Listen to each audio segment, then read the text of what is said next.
히브리서 5장 7절부터 10절에 있는 말씀입니다. 우리 다 같이 합독하도록 하겠습니다. 시작. 그는 육체에 계실 때에 자기를 죽음에서 능히 구원하실 이에게 심한 통곡과 눈물로 간구와 소원을 올렸고 그의 경건하심으로 말미암아 들으심을 얻었느니라. 그가 아들이시면서도 받으신 고난으로 순종함을 배워서 온전하게 되셨은즉 자기에게 순종하는 모든 자에게 영원한 구원의 근원이 되시고 하나님께 멜기세덱의 반차를 따른 대제사장이라 칭하심을 받으셨느니라. 아멘. 이제 자기 자신을 축복할 때 이렇게 축복하십시오. 나는 예수님 때문에 가장 행복한 사람입니다. 고백하시길 바랍니다. 나는 예수님 때문에 가장 행복한 사람입니다. 할렐루야. 우리의 인생이라는 것이 무엇일까? 우리가 이 세상에 태어나서 이제 주어진 그러한 수명을 다 살고 죽게 되는데 이 한평생을 살아가는 이 인생을 무엇이라고 말할 수 있을까? 어떤 이들은 이 한평생을 생로병사의 길이다라고 이렇게 얘기해요. 그러니까 사람이 태어나서 죽는데 그 과정 속에서 병들고 늙어간다는 거지. 그러니까 태어남이 있고 그 다음에 또 그 건강한 모습으로 한평생을 살아가는 것이 아니라 그 삶 가운데 질병이 있다는 거예요. 그리고 인생은 늙어가고 그리고 죽는다는 겁니다. 그러니까 한마디로 말해서 우리가 이 세상을 살아가는 그 삶이 고통의 삶이다. 고난의 삶이라는 거예요. 자, 그러면 여러분 우리의 인생 가운데 왜 이러한 그 고난과 고통이 오는가? 우리 인생 가운데 왜 어려움과 힘든 이러한 일들이 있는가? 여러분 우리가 생각해 보면 그렇습니다. 우리의 인생 전체는 고난의 삶인 것 같아요. 우리가 바라고 원하는 것은 우리에게 오지 않고 오히려 우리가 원하지 않는 그러한 일 속에서 호적거리다가 그다가 인생을 마치게 됩니다. 여러분 어때요?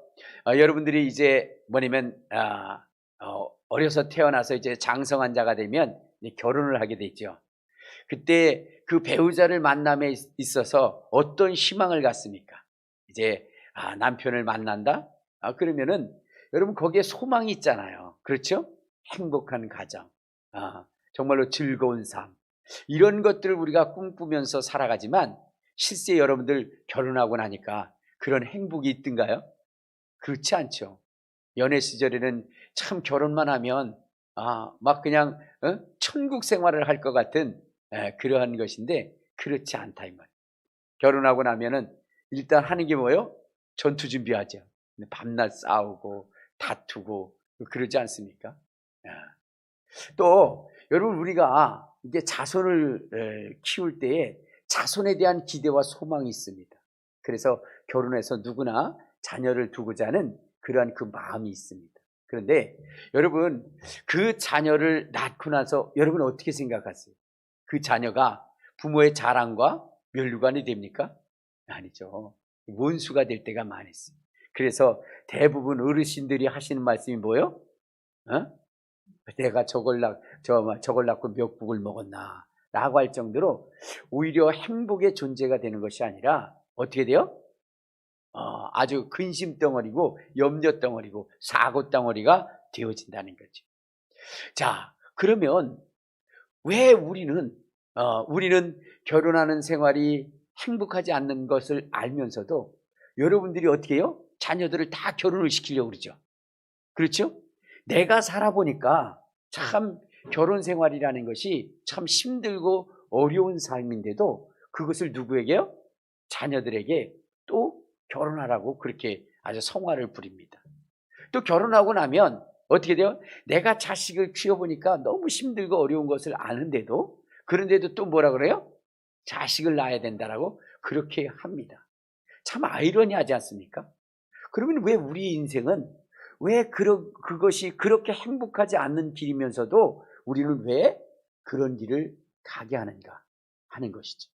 이것은 다른 것이 아니라 바로 하나님께서 우리의 고난을 통해서 보고자 하는 것이 있기 때문에 우리의 고단한 인생의 삶을 통해서 하나님이 보시고자 하는 것이 있어요.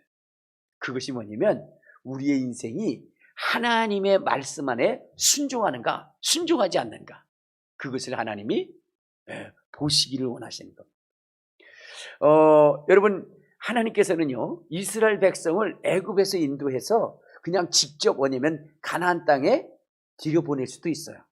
그런데 하나님은 그렇게 직접 보내시지 아니하시고 광야 40년이라고 하는 그 세월을 살게 하십니다. 그런데 그 광야는 풀무불과 같은 곳이에요. 고난과 고통과 부족이 있는 그러한 곳이 바로 광야입니다.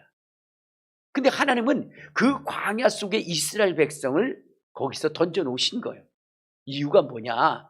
여러분, 자, 우리 한번 신명기 8장을 한번 보면 이렇게 기록되어 있어요. 신명기 8장. 자, 우리 2절을 보면 이런 말씀이 있습니다. 2절. 시작. 내 하나님 여호와께서 이 40년 동안에 내게 광야길을 걷게 하신 것을 기억하라. 이는 너를 낮추시며 너희를 시험하사 내 마음이 어떠한지 그 명령을 지키는지 지키지 않는지 알게 하려 하심이라. 그러니까 하나님께서 이스라엘 백성들을 광야 속에 걷게 하신 것은 그들이 하나님의 말씀을 지키는가, 즉 하나님의 말씀을 순종하는가 순종하지 않는가를 알게 하려 하심이라는 거예요. 그것을 알아보려고 한다는 거예요.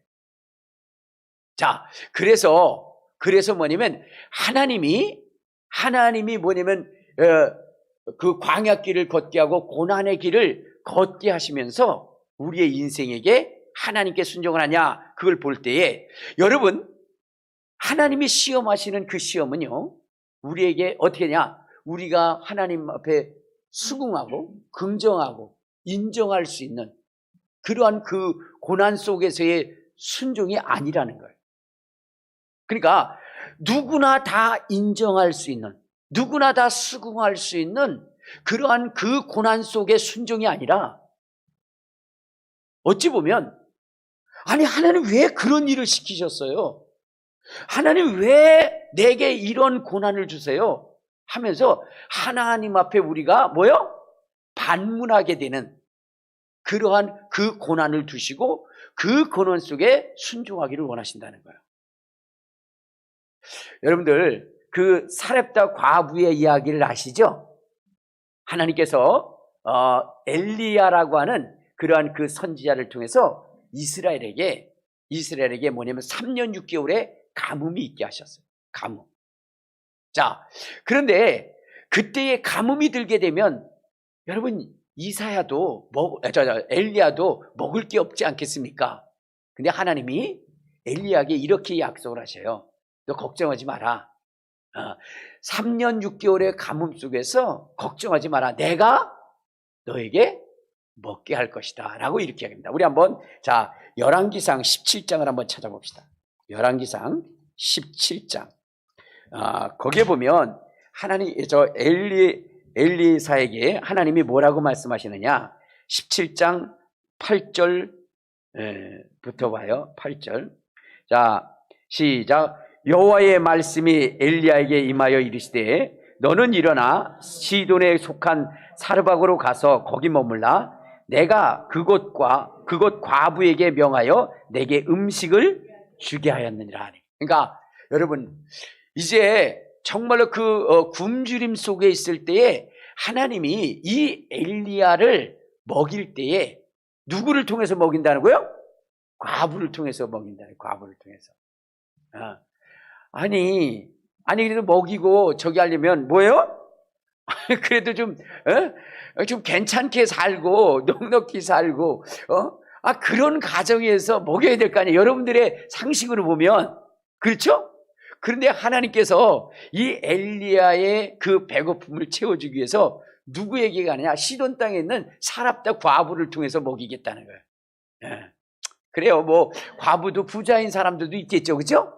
그런데 오늘 여기에 이 사렙다 과부는, 이 사르밧 과부는 어떤 집이냐? 자, 우리 한번 생각해 보세요. 우리 17장 10절부터 봐요. 자, 시작. 그러나 그가 일어나 사르밧으로 가서 성문에 이를 때에 한 과부가 그곳에서 나뭇가지를 줍는지라. 이에 불러 이르되 천하건대 그릇에 물을 조금 가져다가 내게 마시게 하라. 그가 가지러 갈 때에 엘리야가 그를 불러 이르되 청하건대 내 손에 떡 한 조각을 내게로 가져오라 이렇게 얘기했어요. 그러니까 여러분 이 과부가 황당한 거예요. 왜 황당하냐? 그 과부의 처지가 어땠냐면 12절을 한번 봐요. 12절 시작. 그가 이르되 당신의 하나님 여호와께서 살아계심을 두고 맹세하노니 나는 떡이 없고 다만 물통에 가루 한 움큼과 병에 기름 조금뿐이라 내가 나뭇가지 둘을 주어다가 나와 내 아들을 위하여 음식을 만들어 먹고 그 후에 죽으리라. 지금 뭐냐면 이 하나님께서 엘리야에게 시킨 것이 뭐냐? 너 굶지 않도록 내가 만들어줄게. 그러면서 가서 누구한테? 과부에게 가서 떡을 달라 그렇게 해라. 그런데 그 과부는 어떠냐? 여러분 지금 떡이 없어요. 물도 없어요. 그리고 남은 것이라고 하는 것은 한 줌의 그런 밀가루와 기름이야. 이것을 가지고 이제 다 음식을 해먹고 그 외아들과 함께 죽으려고 하는 이 가정에 가서 그거 하나 뺏어 먹으라는 거야. 여러분 이해가 돼요? 안 돼요? 안 되죠. 안 되죠. 그래도 뭔가 넉넉한 집안에 가서 좀 달라 그러면 될 텐데 이게 아니라 지금 마지막 그거 먹고 아들하고 같이 죽으려고 하는 그 집에 가서 그 떡을 뺏어오라고 하니 그 밀가루의 음식을 뺏어오라고 하니 여러분 그것이 이해가 되겠느냐 이 말이에요. 이해가 안 되죠. 근데 하나님은 그 일을 시키시는 거예요. 여러분 같으면 그 일에 순종하시겠어요? 순종 못하죠. 아니 사람이 야박해도 그렇게 야박할 수는 없어요. 마지막 먹고 죽으려고 하는 그것을 뺏어오는 사람이 어디 있어요? 그렇죠? 그건 아주 때려 죽이면서 하라고 그래도 하지 못할 일이죠. 사람의 탈을 썼다면. 근데 하나님은 그렇게 하도록 명령하시는 거예요. 그리고 그 명령에 순종하라. 여러분 이 라만 장군도 마찬가지예요. 라만 장군이 있었는데 그 아람 장군인데 그가 이제 엘리사에게 치료를 받으러 옵니다. 근데 그 치료를 받으러 올 때 이 엘리사가 뭐라고 얘기했냐면 저 요단강에 가서 7번 씻으라 이렇게 얘기를 해요. 근데 이 라만 장군은 이해가 안 되는 거예요. 왜냐면 자기는 라만국의 장군입니다. 아람국의 장군이요. 이 이스라엘을 뭐냐면 완전히 전멸시킬 수 있는 그러한 그 장군이 오면 맨발로 뛰어나서 맞이하고 그것도 그냥 어마어마한 선물을 가지고 오니까 그러니까 그거를 받아들이고 걱정하지 말라고 그러고 그의 상처 위에 막 손을 얹고 난리를 피면서 그러면서 치료를 해줘야 되는데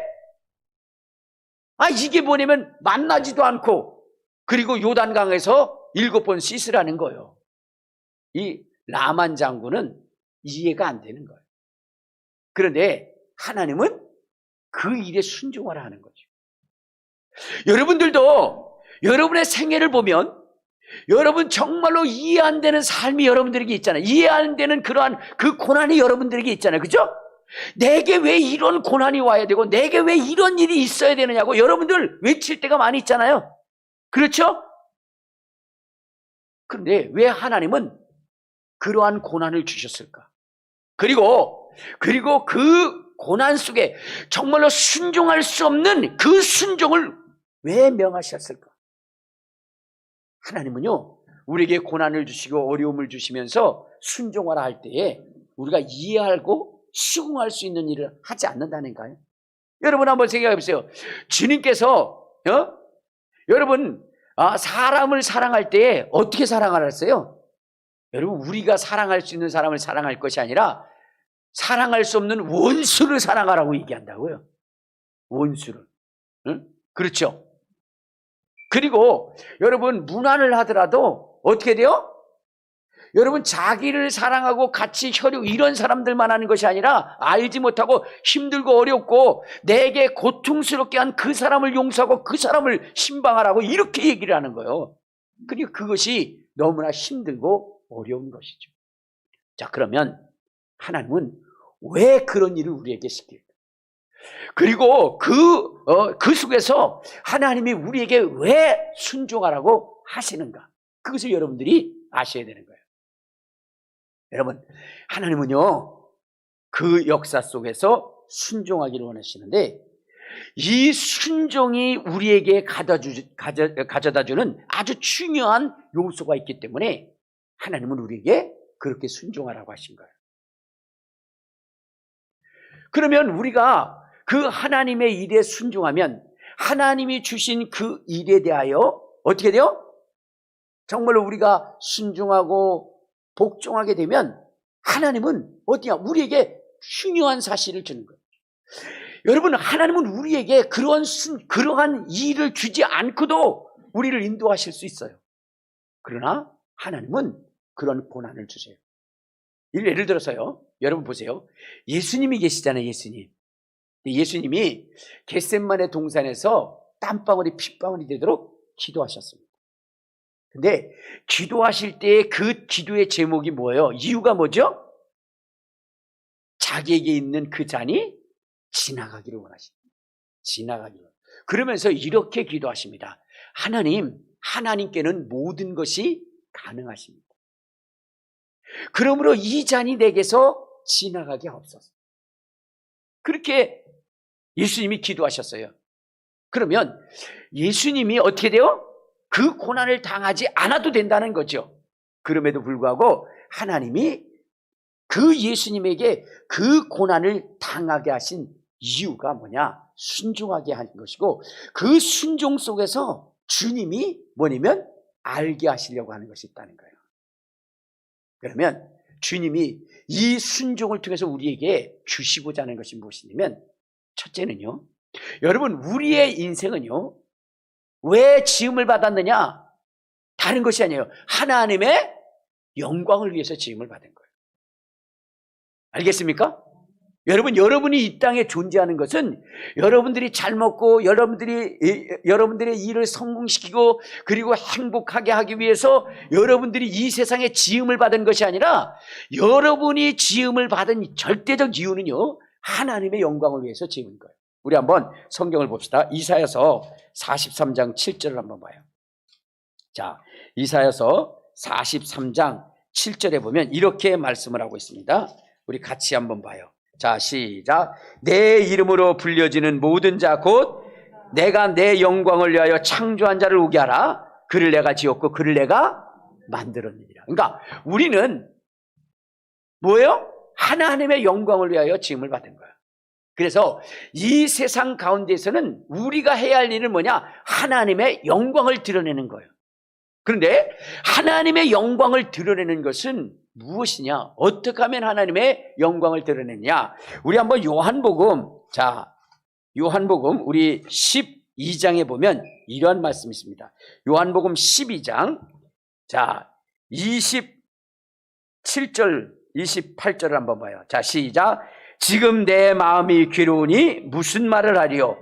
아버지여, 나를 구원하여 이때를 면하게 하여 주옵소서. 그러나 내가 이를 위하여 이때에 왔나이다. 아버지여, 아버지의 이름을 영광스럽게 하옵소서 하니, 이에 하늘에서 소리가 나서 이르되 내가 이미 영광스럽게 하였고 또다시 영광스럽게 하리라 그랬어요. 자, 여기 보면 예수님이 기도를 하시는데 뭐라고 하냐? 내 마음이 심히 괴롭고 내 마음이 심히 고통스럽습니다.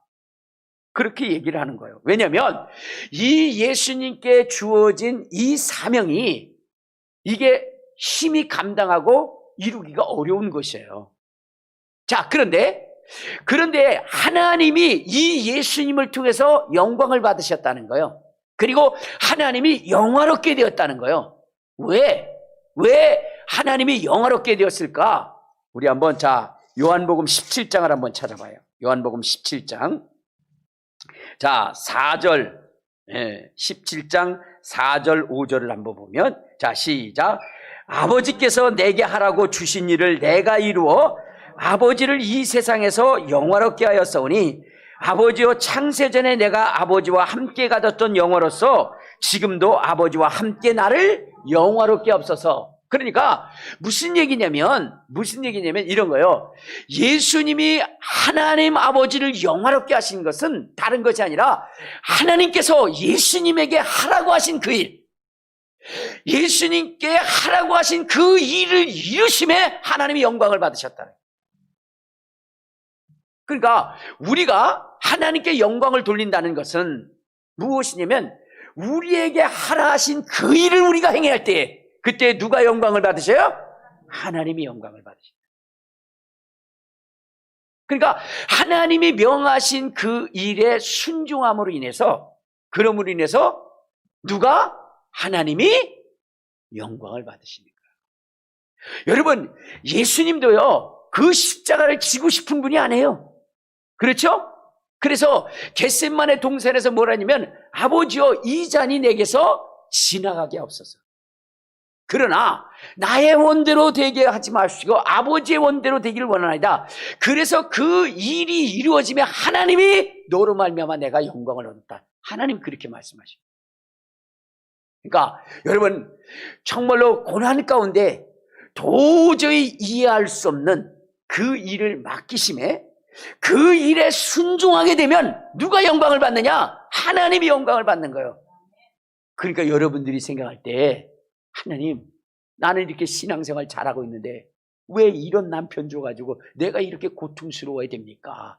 도저히 이해할 수 없어요 라고 할 것이 아니라 무엇이냐면, 나는 이해할 수 없으되 하나님이 내게 허락하라 하신,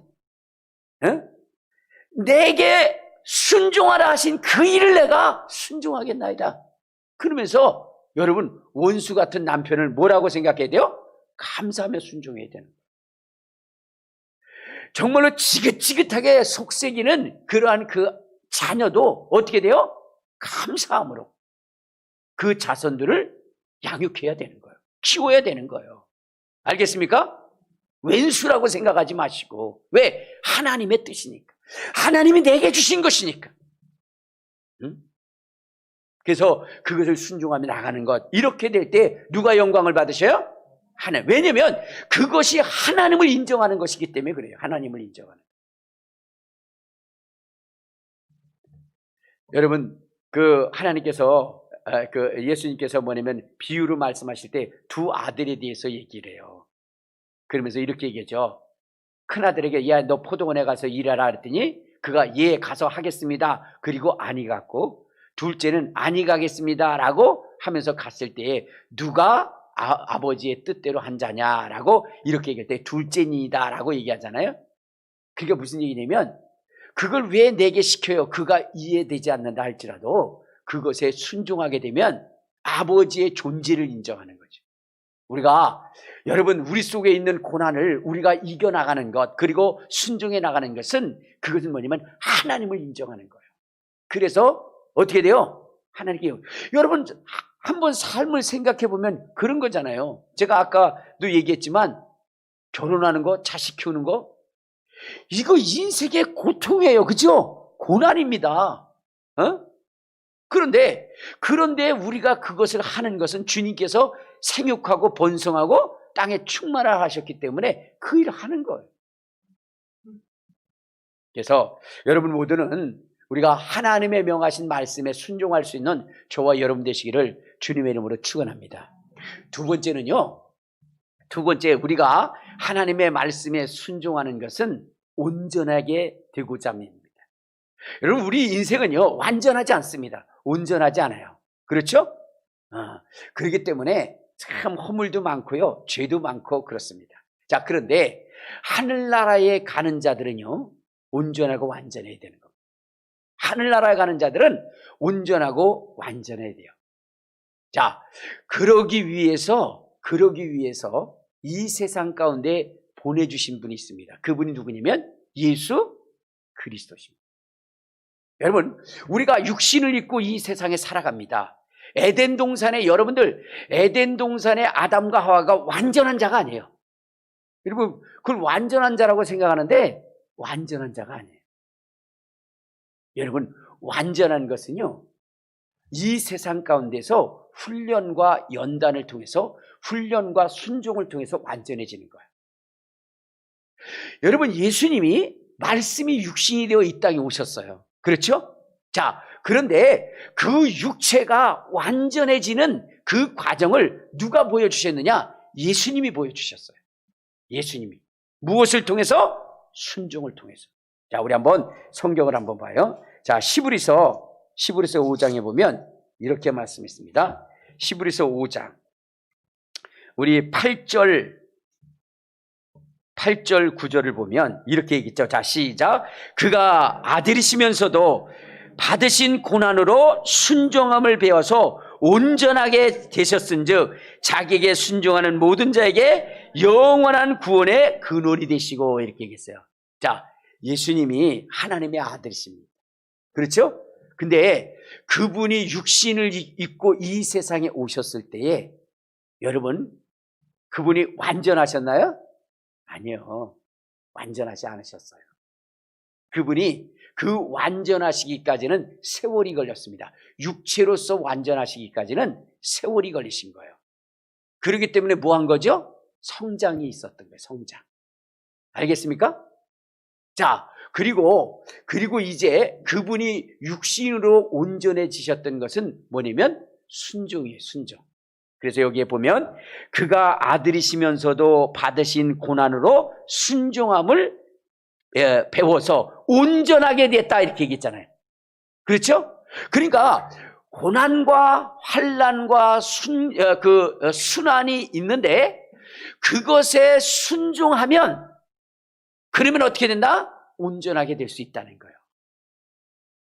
자, 우리 한번 히브리서 2장도 한번 봐요. 히브리서 2장 9절부터 보면 9절 10절을 한번 봐요. 자, 시작.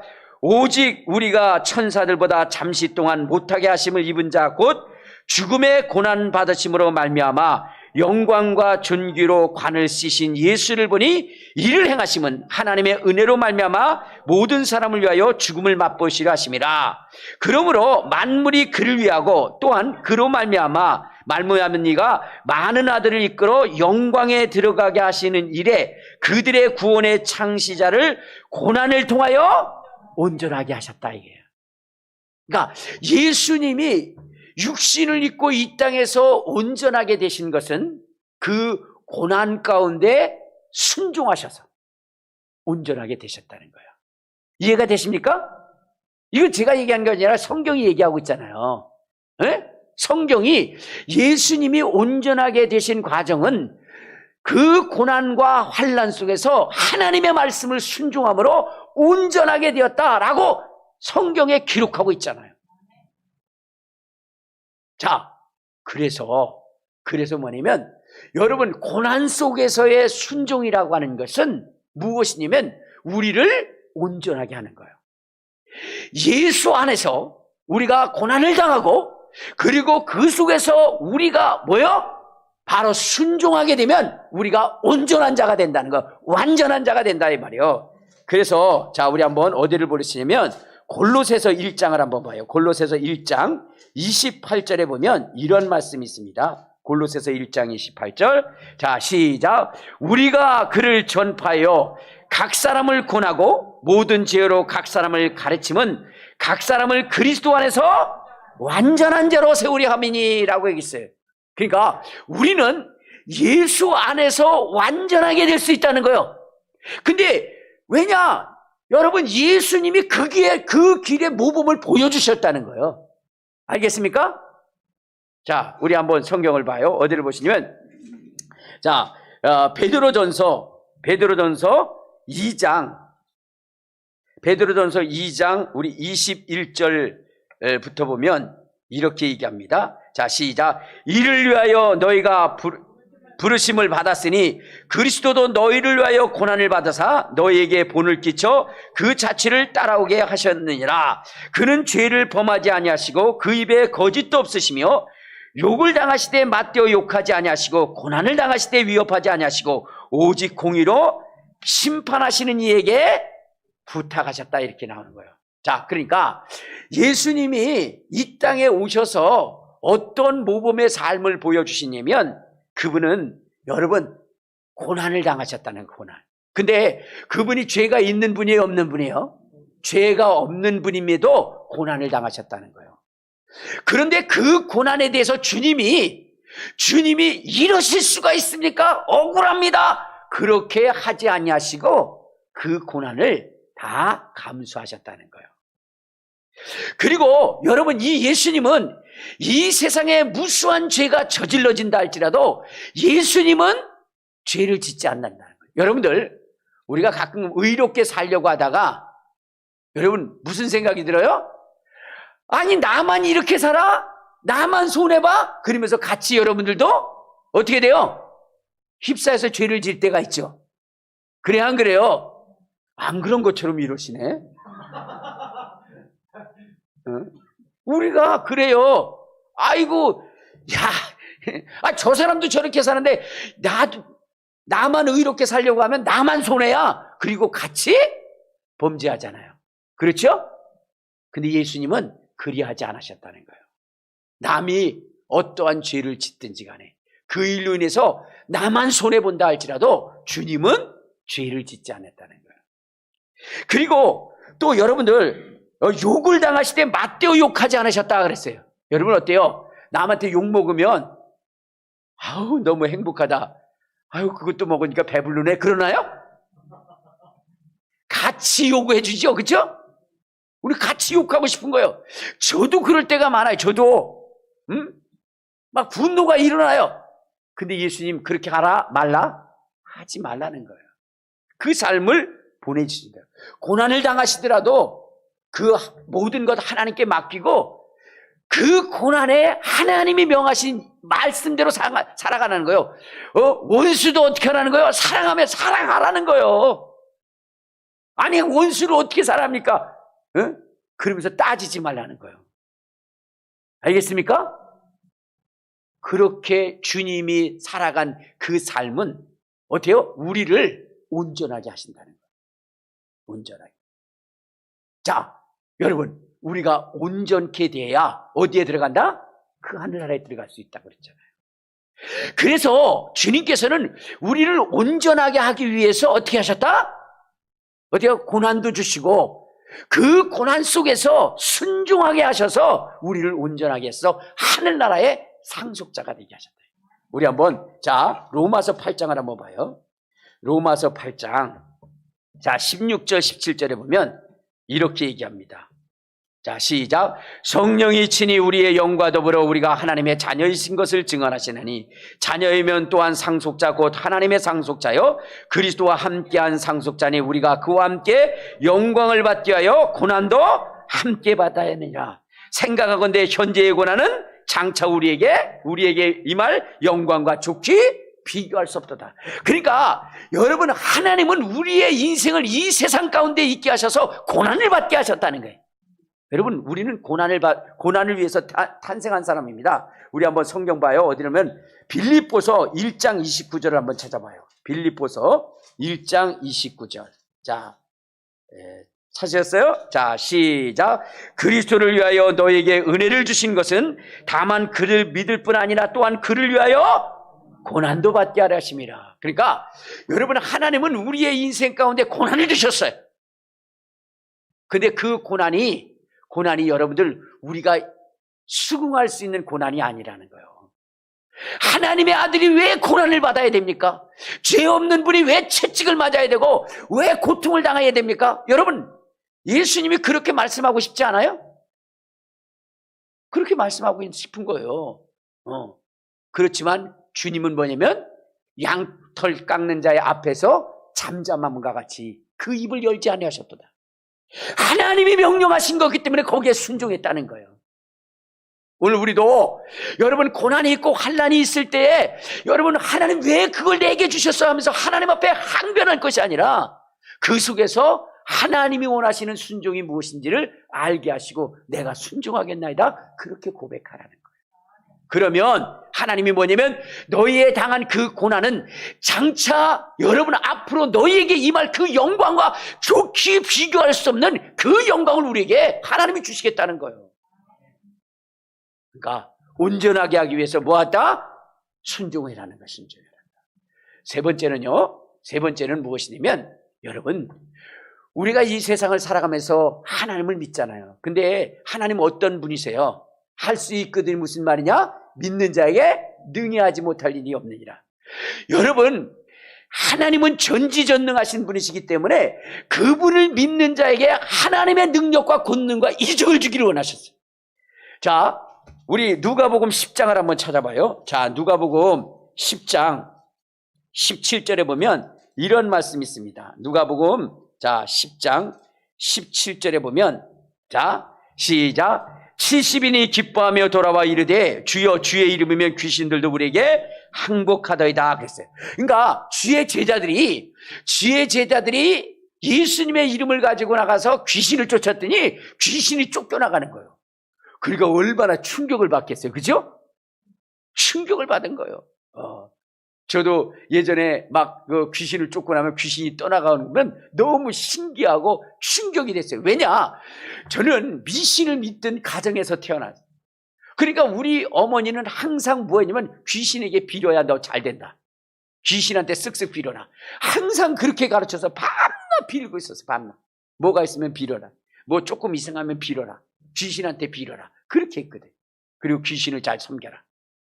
자, 그런데 제가 예수를 믿고 성경을 보니까 뭐냐면 귀신을 쫓으라는 거야. 너희가 내 이름으로 귀신을 쫓아내면, 와, 이건 저에게 엄청난 문화 충격입니다. 그러니까 그게 참 힘든 거예요. 근데 어느 날 그 예수의 이름으로 귀신을 쫓으니까 예수가 드러나가지고 막 난리를 피고, 그리고 내 앞에 막 빌고, 그리고 쫓겨나가는 걸 보니까 내가 너무 충격을 받은 거야. 와, 이런 일이 있는 거야. 여러분, 하나님이 전지전능하신 하나님이시기 때문에 그것을 믿는 자들에게 당연히 뭐냐면 역사가 일어나는 건 그건 당연한 거예요. 그래서 자, 마가복음 16장에 보면 이렇게 말씀하세요. 자, 마가복음 16장 우리 17절에 보면 뭐라고 얘기했느냐? 자, 시작. 믿는 자들에게는 이러한 표적이 있다라니 곧 그들이 내 이름으로 귀신을 쫓아내며 새 방언을 말하며 뱀을 집어올리며 무슨 독을 마실지라도 해를 받지 않으며 병든 사람에게 손을 얹은 즉 나으리라 그랬어요. 그러니까 아까 여러분 제자들이 와서 귀신을 쫓고 그리고 막 충격이 돼서 예수님한테 말씀하실 때 뭔 소리야? 믿는 자들에게 이런 표적이 있다라. 왜냐? 내가 너에게 뱀과 전갈을 밟으며 원수의 능력을 제할 권능을 너에게 주었기 때문이다. 나를 믿는 자에게는 어떻게 되면 나야 하는 일을 할 것이요 이보다 더 큰 일도 행할 것이다 라고 주님이 말씀하신 거예요. 우리 한번 자 요한복음 12장 자 요한복음 12장 14절을 한번 보면 그렇게 말씀하시죠. 자 12장 14절 자 시작. 내가 진실로 진실로 너희에게 이르노니 14장 12절 자 시작. 내가 진실로 진실로 너에게 이르노니 나를 믿는 자는 내가 하는 일을 그도 할 것이요 또한 그보다 큰 일도 하느니 이는 내가 아버지께로 가느라. 예수님께서 뭐라고 말씀하시냐? 예수님 믿으면 주님이 하셨던 그 일뿐만 아니라 더 큰 일도 할 것이라고 주님이 말씀하셨어요. 자, 그러니까 우리는요 이 세상을 살아가면서 능력 없는 자가 아니라 능력 있는 자가 되어야 돼요. 귀신 쫓고 병 고치고. 여러분 이 일을 우리 그리스도인들은 당연히 해야 되는 일이에요. 그런데 여러분 우리가 그것을 하지 못하고 있어요. 무엇 때문일까요? 순종하지 않아요. 순종하지 않아요. 여러분 순종할 때 뭐가 일어나요? 기적이 일어나는 것입니다. 순종할 때. 자, 베드로라고 하는 사람이 밤이 맞도록 갈릴리 바닷가에서 그물질을 했어요. 근데 고기 한 마리 잡지 못했습니다. 그때 예수님께서 뭐라고 했어요? 베드로에게 깊은 곳에 그물을 던지라 그랬죠. 자, 그때 베드로가 뭐냐면 주님 나에게 지금 무슨 일을 시키신 거예요? 하면서 뭐냐면 아주 은근슬쩍 항변을 한 거예요. 우리 한번 성경을 봐요. 어디냐면 누가복음 5장을 한번 봐요. 누가복음 5장. 자, 누가복음 5장에 보면 뭐라고 나오죠? 자, 우리 4절부터 한번 봐요. 자, 시작. 말씀을 마치시고 시몬에게 이르시되 깊은 데로 가서 그물을 내리고 고기를 잡으라.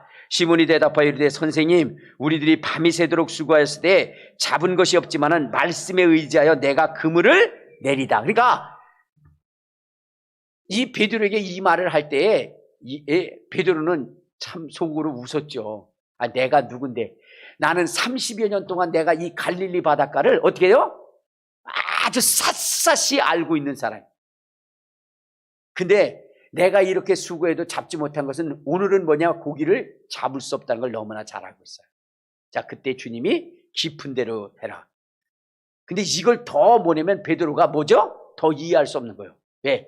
고기를 잡으려면 밤에는 어디 가서 해야 돼요? 가장자리 가서 잡아야 돼요. 여러분, 우리가 고기 잡을 때 어떻게 해요?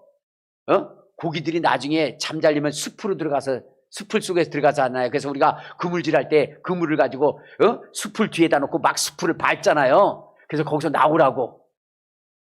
그런 거 아니겠습니까? 근데 지금 깊은 데 던지라는 거예요. 거긴 고기가 있을 수도 없어요. 근데 거기에 던지라는 거예요. 베드로는 상식이 맞지 않았지만 누구요? 예수님의 말씀이기 때문에 던진 거예요.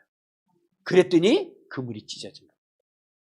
여러분, 오늘 우리가 여러분 순종하게 될 때 어떤 일이 일어나요? 기사와 이적과 표적이 나타나는 거예요. 예수님께서 이 땅에 오셔서 많은 기사와 이적과 표적을 행하셨어요. 죽은 자도 살리고 문득병자도 깨끗게 하고 그 다음에 뭐냐면 오병이어의 이적도 일어나게 하고 그러셨습니다. 자, 그분이 그 기적을 일으키신 이유는 뭐냐면 아버지께서 그에게 하라고 하신 일을 했기 때문입니다. 우리 한번 성경을 봐요. 자, 누가복음 4장을 한번 보면 이렇게 얘기했습니다. 누가복음 4장 18절 시작. 주의 성령이 내게 임하셨으니 이는 가난한 자에게 복음을 전하게 하시려고 내게 기름을 부으시고 나를 보내사 포로된 자에게 자유를, 눈먼 자에게 다시 보게 함을 전파하여 눌린 자를 자유롭게 하시고 주의 은혜의 해를 전파하게 하십니다. 자, 예수님께 하나님이 부여한 사명이 무엇이냐면 복음 전하는 거예요. 그리고 뭐냐면 포로된 자에게 자유를, 눈먼 자에게 보게 함을, 눌린 자들을 자유케 하라고 하나님 아버지께서 예수님에게 명령하신 거예요. 그러니까 예수님께서 하신 일이 무엇이냐면 그 일 하신 거예요. 그 일. 자, 그 일 하다 보니까 기적이 일어나는 겁니다. 기적이. 그 기적을 일으키기 위해서 주님이 하신 것이 아니라 그 영혼들을 구원하려고 하다 보니까 기적이 일어나는 거예요. 자, 우리 한번 성경을 한번 봐요.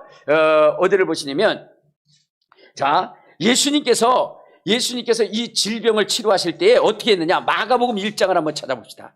마가복음 1장. 자, 마가복음 1장.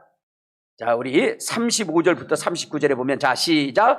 새벽 아직도 받기 전에 예수께서 일어나 나아가 한적한 곳으로 가서 거기서 기도하시더니 시몬과 및 그와 함께 있는 자들이 예수의 뒤를 따라가 만나서 이르되 모든 사람이 주를 찾나이다. 이르시되 우리가 다른 가까운 마을들로 가서 거기서 전도하리니 내가 이를 위하여 왔노라 하시고 이에 온 갈릴리에 다니시며 그들의 여러 회당에서 전도도 하시고 귀신도 쫓더라. 그러니까 무슨 얘기냐면, 여러분, 예수님을 통해서 기적이 일어나고 죽은 자가 살아나고 병이 고쳐지고 귀신이 쫓겨나간 것은 하나님께서 자기에게 성령을 통해서 명령하신 그 명령을 수행할 때 귀신 쫓아가고 쫓겨나갔다는 거예요.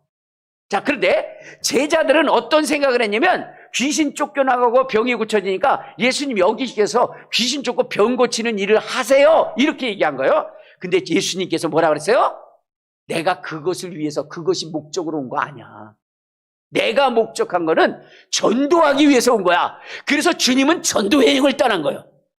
그러다 보니까 하나님이 시킨 그 일을 하니까 믿는 자들에게 따르는 표적처럼 귀신 쫓겨나가고 병이 고쳐지고 기적이 일어난 겁니다. 주님은 하나님께서 명하신 그 일을 행하심으로 뭐냐면 어떻게 돼요? 그 일에 대해서 눈을 돌리지 않고 그 일을 행하시니까 하나님이 그와 함께 하셔서 역사가 일어난 것입니다. 우리 한번, 자, 사도행전 10장 38절을 봐요. 사도행전 10장 38절. 자, 10장 38절에 보면 이렇게 말씀하십니다. 자, 시작. 하나님이 나사렛 예수에게 성령과 능력을 기름 붓듯 하셨음에 그가 두루 다니시며 선한 일을 행하시고 마귀에게 눌린 사람을 고치셨으니 이는 하나님이 함께 하십니다. 자, 예수님에게 아까 누가복음에 뭐요? 너는 성령이 임하셔서 무슨 일 하라? 복음 전하라. 가난한 자에게 복음 전하라. 뭐하라? 마귀에게 눌린 자를 자유케 하라. 그렇게 하라고 하신 그 일을 예수님이 뭐요? 하셨다는 거예요. 그랬더니 귀신이 쫓겨나가고, 그랬더니 병이 고쳐지고, 그랬더니 오병이어의 이적이 일어나고 그랬더라는 거예요. 그러니까 여러분들이 지금 뭐냐면 순종이라고 하는 것을 통해서 무엇을 체험할 수 있다? 하나님의 기적을 체험할 수 있다. 그래서 지금 말씀을 정리하면 우리에게 고난이 오는데 우리가 수긍할 수 없는 고난이 오매 거기가 우리에게 순종해야 되는 것은 하나님이 우리에게 바라시는 것이 순종이기 때문이다. 그러면 하나님은 왜 이러한 상황에 우리를 순종하게 하셨는가? 그것은 하나님께 영광을 돌리기 위한 것이요. 둘째는 우리를 온전케 해서 하늘나라를 상속받게 하기 위한 것이요. 세 번째는 우리로 하여금 그리스도인으로 이 세상에서 무능하게 살게 하는 것이 아니라 능력 있고 권능 있고 정말로 생명 있는 자로서 정말로 그는 하나님의 자녀요, 하나님의 사람들이라고 이렇게 많은 사람들이 인정할 수 있는 그 존재로서의 삶을 드러내기 위해서 우리에게 그렇게 하시라는 거예요. 이제 이해가 되십니까? 오늘 예수님이 그 모범을 보여주신 거예요. 그래서 예수님이 순종함을 받아서 어떻게 됐다? 그래서 그분은 온전케 되어졌고 순종하심으로 말미암아 멜기세덱의 반차를 따르는 자라 칭함을 받은 것처럼 우리도 순종함으로 그러한 존귀와 영광을 얻을 수 있다는 거예요. 이것을 잊지 않는 저와 여러분 되시기를